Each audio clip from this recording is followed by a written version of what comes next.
Boom! Mga kaibigang Juan at Juana. Kamusta na kayo?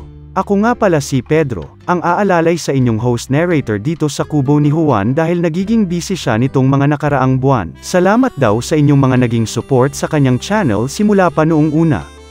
Kung bago ka lang sa channel na ito ay silipin mo ang mga videos dito at kung nagugustuhan mo ang mga pinag-uusapan sa kubo ni Juan ay mag-like at subscribe para sa mga paparating na videos. Sa mga nakaraan ay napag-usapan sa kubo ni Juan ang tungkol sa mga YouTube topics at tips.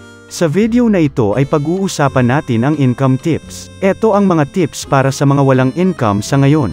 Ang kailangan lang talaga ay sipag at tiyaga upang maging matagumpay sa pagkakaroon ng maraming income. Income refers to the money a person or business receives in exchange for working, providing a service or product, or investing capital. Mayroong dalawang types ng product, ang tangible at intangible product. Ang tangible product ay nahahawakan at nakikita. Example nito ay ang products gaya ng sabon, toothpaste, damit, sapatos, pagkain, bahay at lahat ng nakikita at nahahawakan. Ang mga intangible products naman ay kabaligtaran. Maaari ito ibigay bilang serbisyo o kontrata, kagaya ng pag-provide ng maintenance, consultation o advice. Ang insurance ay nabibilang din sa intangible products. Dahil sa naging lockdown hindi lang sa Pilipinas kundi sa ibang bansa dala ng pandemic, marami sa tao ang nawalan ng income. Sa pagkakaroon ng income kailangan mong alamin ang iyong weaknesses at strengths. Dahil kung hindi mo ito malalaman ay matagal paramihin ang iyong income.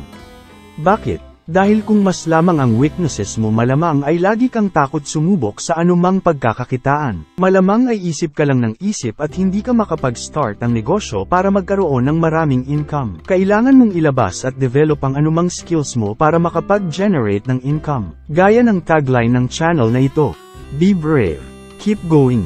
Hindi lang bilang content creator dito sa YouTube pati na rin sa personal mong buhay. Kaya kung natatakot kang sumubok mag-pray muna sa Diyos na lumikha para ikaw ay gabayan tapos gawin mo na ang mga bagay upang makapag-start ka at unti-unting kumita at dumami ang iyong income. Marami pa tayong income tips dito sa kubo ni Juan, sana ay nagustuhan nyo ang video na ito. Huwag kalimutan mag-subscribe, comment at like. Salamat sa panonood mga kaibigang Juan at Juana.